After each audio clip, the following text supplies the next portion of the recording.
All right, Sandra, let's bring in Dave Rubin, the host of the Rubin Report on YouTube.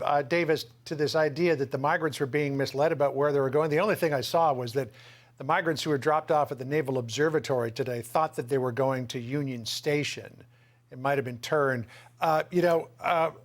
This idea that this is becoming increasingly political, that Greg Abbott's busing migrants to the gates of the Naval Observatory, DeSantis is flying them to Martha's Vineyard, Lori Lightfoot, the mayor of Chicago, is busing illegal migrants from downtown Chicago to a Republican suburb of Burr Ridge. The mayor of El Paso is busing them to New York City, but nobody's complaining about that.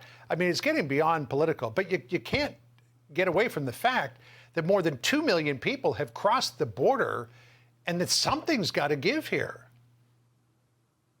Right, so let's deal with that part first. 2 million people crossing the border, that is the job of the federal government. So if we're just looking, where do you lay blame first? Forgetting whether you think people should go to sanctuary cities or not, or whether it's okay to bus people or put them on planes. Number one, everyone has to understand, if we're looking for who started this problem, it is 100% the Biden administration, no matter what Jean-Corinne Pierre says.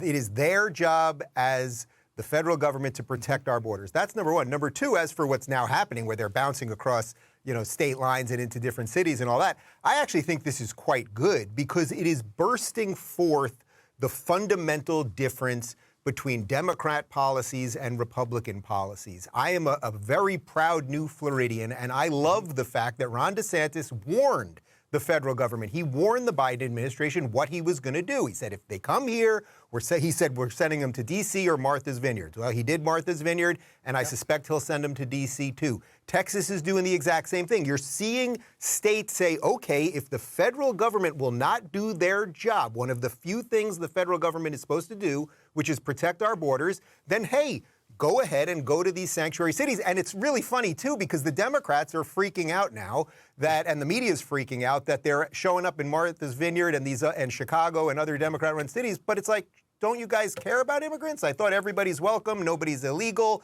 et cetera, although now D.C.'s their homeless shelters are being overrun by illegals, so they're struggling, too. But the point is that it's exposing the nonsense of the policies, and I think that's good. Yeah, these cities call themselves sanctuary cities, and yet when the people seeking sanctuary come there, they're not particularly happy about it. Abbott sent the bus to the Naval Observatory after Kamala Harris said this over the weekend to Meet the Press. Listen to this. Border is secure, but we also have a broken immigration system, in particular over the last 4 years before we came in, and it needs to be fixed. We're going to have 2 million people cross this border for the first time ever. You're confident this border is secure? We have a secure border in that is a priority for any nation. So she insists on multiple occasions there that the border is secure. But listen to what a migrant from Venezuela who came on one of those buses to the Naval Observatory told our Griff Jenkins just this morning. Vice President Harris said that the border is closed. Is the border closed? Do you believe that the border is closed, or is it open? It's open, not closed. The border is open. The border is open. Do you believe that all the migrants believe that the border is open? Yeah, everybody believes that the border is open.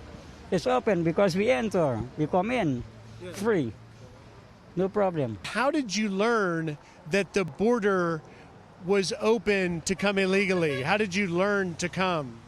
Because we see on the news that everybody coming illegally. So we also do the same, So what that migrant said to Griff Jenkins would seem to stand in sharp contradiction to what the vice president claimed, Dave. Yeah, look, I'm sympathetic to that guy's plight. And if the news in where he's coming from, whatever country he's coming from, is telling him, hey, the border's open, and then everyone's going, the border's open, and then he gets here and the border's open, thus he is in American territory, well, then who's telling the truth? Is it him who's here now illegally, or is it Kamala Harris? She has one job. She seems incapable of doing it. She refuses to visit the border. And, look, a nation is only a nation. She blamed Trump, in essence. She said the previous 4 years. Donald Trump wanted to build a wall. And remember what everybody said when he wanted to build a wall and put up electric fences and monitoring all that? Everyone said he was racist. So is it now the policies of the Democrats, who apparently are very pro-border? Are they racist now? Of course not. So again, we're exposing a lot of the hypocrisy in the policies. And I think this should just continue. Let's, I think this Martha's Vineyard, the area there, they just put out a warning about the influx of people. And it's like, that's 50 people who just showed up on those planes. What do you think has been going down at the Texas border towns for years and years? They didn't have a lot of sympathy then. No, clearly they didn't. Dave, great to get your thoughts on this. Appreciate it. Hey, Sean Hannity here. Hey, click here to subscribe to Fox News YouTube page and catch our hottest interviews and most compelling analysis. You will not get it anywhere else.